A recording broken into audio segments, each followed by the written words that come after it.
The one that's probably causing the most disappointment is the expectation that you're going to change the other person. It's a very, very fundamental mistake. Don't marry someone that you think you're going to change. Okay. What's one thing you wish someone had told you before you got married? By the way, I should point out, I was going to say this, you're actually heading towards your 40th wedding anniversary. I am. In a few months' time. So you have, a little bit of experience to... Well, I'm going to make this one funny. I grew up in South Africa, where the South Africans listening will know what I'm talking about, where I just left a cup or a dish, wherever I finished using it, just left it there, and miraculously, someone took care of it. That's right. I wish someone would have told me that you don't do that with Americans. You are listening to the JP Show, where we discuss the issues you care about from a Jewish perspective. I am Rabbi G. And I am Rabbi Levi. And we hope you enjoy this episode.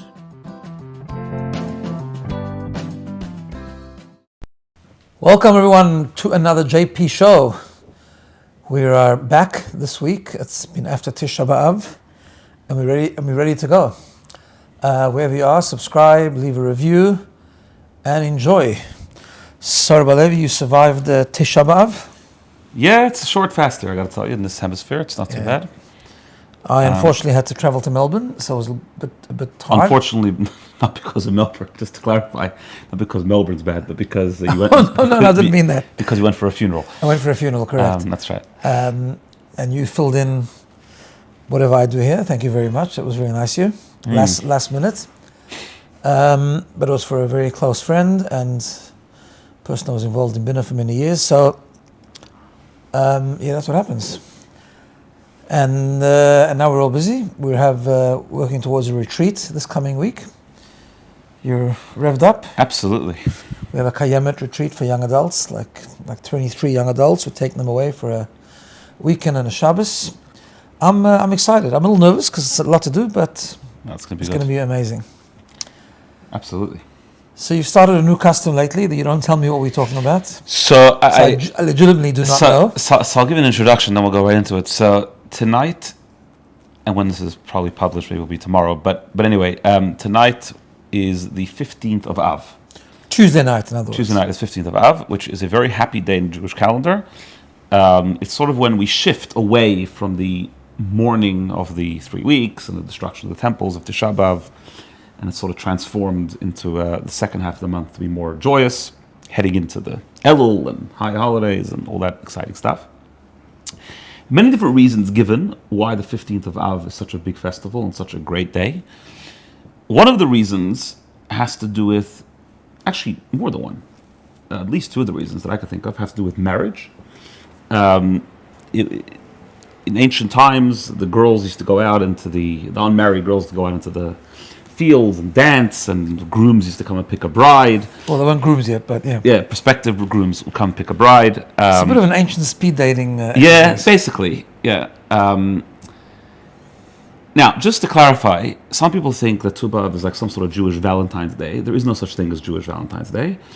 As far as I know, Valentine's Day is not a Jewish concept. Perhaps it's like you always used to tell us when it comes around Father's Day and Mother's Day. I know it's very... Father's Day and Mother's Day is a very holy day in Australia. Sacred, very sacred. Very sacred, that's right. But you used to always say, actually, every day is Mother's Day and every day is Father's Day. That's the way the Torah looks at it. So maybe perhaps the same thing is true. Every day is Valentine's Day in the sense that every day we should be celebrating our marriage and working on our relationships.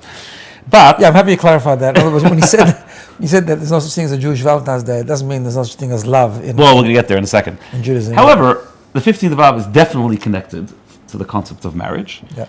Perhaps on a spiritual level, what it represents is that the destruction of the temple was almost like a separation between us and God.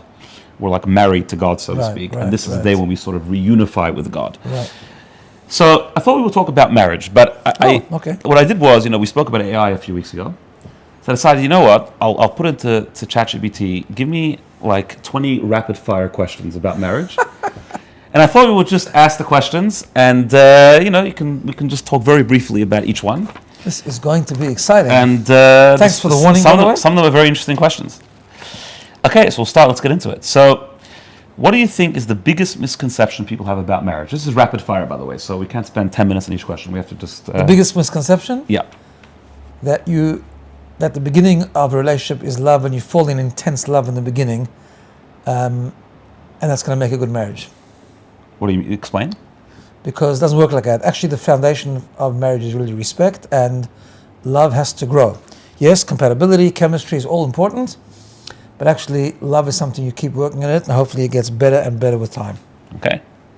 By the way, note that I'm using a paper, not my phone. I know, because to read the questions. Because you're an For old-fashioned those that guy. listened to the episode it was a few weeks ago, I understand that comment. That's right. Okay. What qualities make someone a great spouse? I mean, there's many different qualities. A person could be smart, intelligent, Main thing good is looking. I don't know. Many different qualities. What's the most important quality of a good spouse? A ego kept in check and making room for another. Always worrying about what the other person needs and how they're feeling, etc. Making space. That's a great answer. Is love something you find or something you build?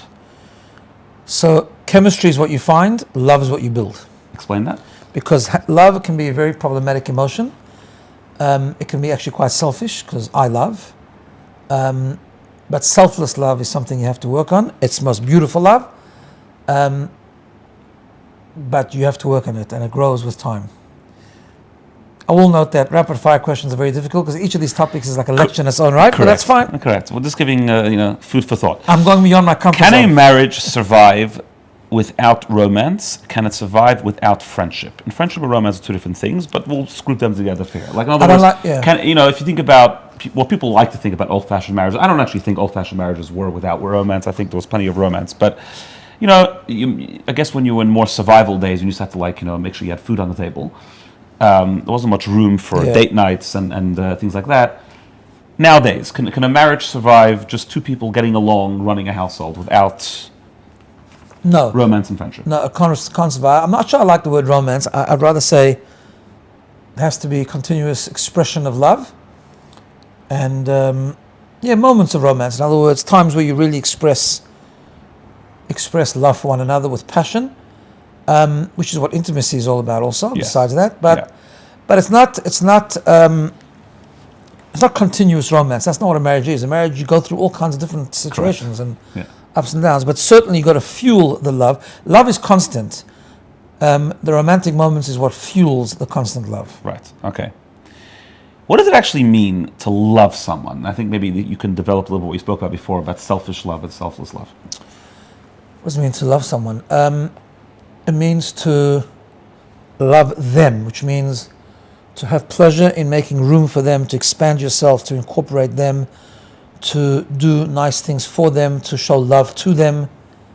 That's what real selfless love means, really.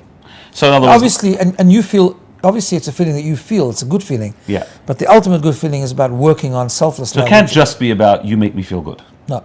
Yeah, okay. Because then it becomes what's happening today, which is disposable marriages. You only use something that feels good as long as it's working, and then that's right. If it starts making you feel good, then it's done. And then you throw it away. Correct. That's right. Actually, this is growing on me. I quite like this. This is great. Short Yeah. stuff. Now, ChatGPT is very organized, so it gives me different categories here. So this is about expectations. What expectations about marriages do you think causes the most disappointment? The one that's probably causing the most disappointment is the expectation that you're going to change the other person. It's a very, very fundamental mistake. Don't marry someone that you think you're going to change. Okay. What's one thing you wish someone had told you before you got married? By the way, I should point out, I was going to say this, you're actually heading towards your 40th wedding anniversary in a few months' time. So you have a little bit of experience. Well, I'm going to make this one funny. I grew up in South Africa, where the South Africans listening will know what I'm talking about, where I just left a cup or a dish, wherever I finished using it, just left it there, and miraculously someone took care of it. That's right. I wish someone would have told me that you don't do that with Americans. That's right. That's the first thing your mother told me after took her a few weeks, but she asked me, Maybe put your plate in the do you sink. mind to wash your That's cup right. and put it away? Okay, that's a South African versus everyone else point. Okay. Do we expect too much from our spouses today? So I think we expect too much generally. I think we need self-absorption is a very big problem today, and that expands, I think, into marriage sometimes, where we just expect them to always be there for our emotional instabilities and to do stuff for us and to be there for us and do things for us, and we just take ourselves a little bit less seriously. Obviously, we do for each other. That's how marriage works. But the more seriously we take ourselves, the more problems we're going to run into. Okay. Next category is Judaism and marriage. So, why do you think Judaism places marriage at the center of Jewish life? Now, I just want to point out on a serious note, obviously, if someone listening is not married, Judaism is definitely for you, and everyone has a place, and every stage of life and everything a person goes through, you have to serve God in that situation. But, having said that, Judaism definitely puts marriage at the center of Jewish life. Why do you think that is? Okay, because I mean, the one of the goals of Jewish life, number one, is continuity. Yeah. So building a family is of utmost importance, but relationships is also important. Relationships are very, very important, and the ultimate relationship, which is one of extreme love and sexuality, is considered sacred in the Jewish people because it also symbolizes a marriage with God. But I think one other point, very important point, is because a healthy relationship and a successful marriage needs commitment, which is why actually in Torah, from the Torah perspective, we actually don't have sexual relations before marriage. Yeah. Because marriage, it's holy, but it needs to be done in the right framework, and it needs to be done with, I'm committed to you. Right. And this is probably many answers to this question, but what does the Torah add to marriage that secular society often misses? A higher force that guides you both together, a common purpose. So, explain. In other words, when you marry, well, first of all, so there's a couple of things. First of all, there's the laws of how marriage should work, which protect the marriage, bring sanctity to the marriage, and bring success to the marriage, like the laws of family purity and so on. Yeah. But also, from a godly point of view, there's a concept where you might be different, and you are different, and that's what marriages are, but you're helped along and guided by the fact that you're both working towards a higher purpose, which is a godly purpose. So God is the anchor and the binding force between you both. Yeah. Okay, the next one's about communication, which I know is a subject that you're very passionate about. I'm not so good at it sometimes, but Not bad, actually. I'm passionate about the subject. That's right.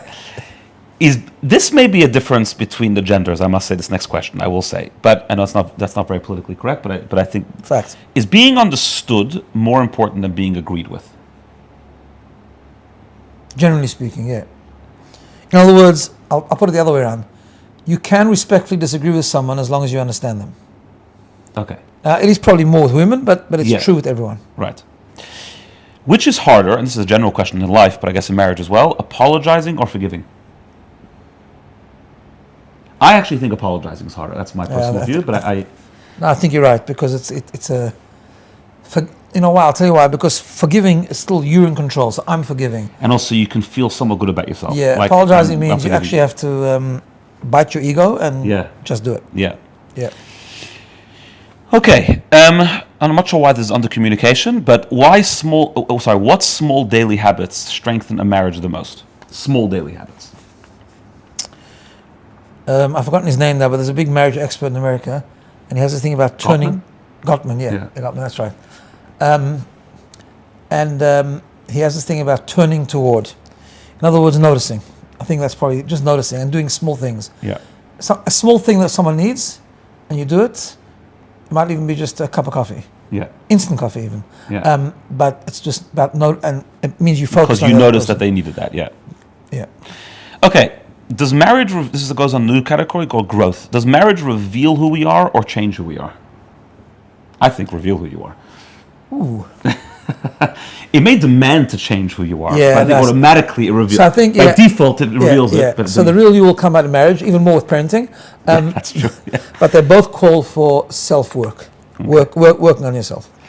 Okay, you touched on this before, but let's just talk about it a little more directly. Is your spouse meant to make you happy or help you become a better person, or neither? Because the Torah does call a spouse an ezer, or a wife specifically, an ezer kenegdoi, which means like a helpmate, but against you, which some commentaries explain to me like it's against you in the sense like it helps you grow. So I don't think it's the wife or the husband's role to make the other person happy. If it's a good marriage and it's a healthy marriage, you will be happy. Right, but you really have to be happy. You have to make yourself happy. Right. I mean, happiness comes from within. Yeah. But if you can have a healthy relationship, which includes being selfless and going beyond yourself and mutual respect for each other, automatically that brings happiness. What was the other part of the question? Do they help you become a better person?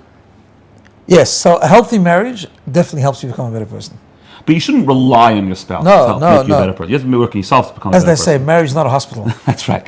But it will inevitably, if you No, do if it you right. work on your marriage, you will become a better person. It's Yeah. inevitable. Yeah, because that comes together.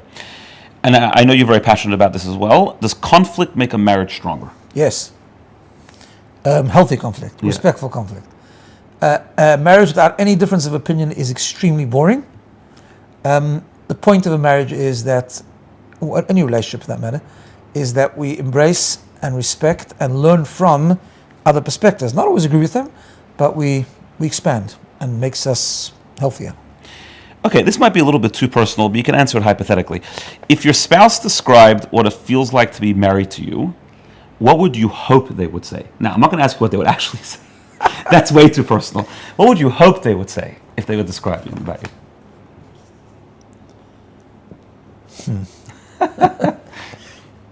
No, I think the basic sentiment is that they feel. Now, you said before about being dependent. It's not about dependency, but they feel completely incomplete without you, and they couldn't imagine a life without you, and that needs to be mutual, I think. Right. Yeah. Okay. What's one area where people often focus on changing their spouse instead of changing themselves? Everything. That's the biggest mistake everyone makes. Obviously, we're talking about two healthy people here. That's just Because everyone comes. That's why, by the way, getting married very young is really good, because you're less set in your ways, but you're still somewhat set. So Yeah. even if you're 22, you're still pretty set. So, and most of us human beings are pretty opinionated. Like, we think how we do things is right, Right. and that's our biggest mistake. So yes, I mean, we have marriage classes before we get married or whatever the case is, and we try not to do that. But that's probably the biggest mistake. In other words, we will. This is the way I like to do things, or this is the way I think it should be done. We're not even arguing about values or anything. We're just talking about how things get done, or how to run finances, or how to tidy up the room, or whatever the case is, right? So but that's the fundamental. I mean, you're asking a question which is really the foundation of a marriage, to understand and respect the needs of another individual. Yeah. And finally, what do you think is the greatest gift one spouse can give another? I mean, there's so many answers to that, but I would say maybe time. Or maybe not. Maybe there's something even deeper than that. Well, I mean, obviously people would say love, but I think it depends what kind of love. Love means a million things. Yeah. I think I'm going to go back to something I said before. The greatest gift is to notice and understand. Almost like empathy, but not empathy necessarily for bad things. Just, there is a study, maybe we'll finish with this. There's a study that since smartphones came into being, there's less empathy. The reason for that is because you can only have empathy when you notice. Right. In other words, when you notice the other person, not just notice them, but they happen to be standing in the room, notice what they're feeling, notice what they're going through, without having to draw it out with a long conversation. In other words, the biggest gift is to get you. I guess that's the word. To get the other person. Beautiful. Is there anything else you want to add? Or I think we've covered the full gamut of things. ChatGPT did a pretty good job. Pretty good job. I hope I don't get in trouble for any of this. No, it's pretty basic stuff. I'll check the transcript later, make sure I didn't make any big mistakes. That's right. We can fix it next week. That's right. But that's pretty good. Okay. So may this... By the way, I just have to make a disclaimer. I like to talk about these things. I'm not a perfect person.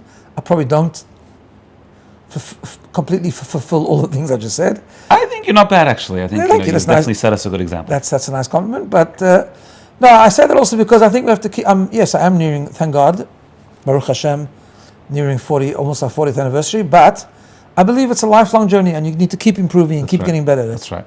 Yeah.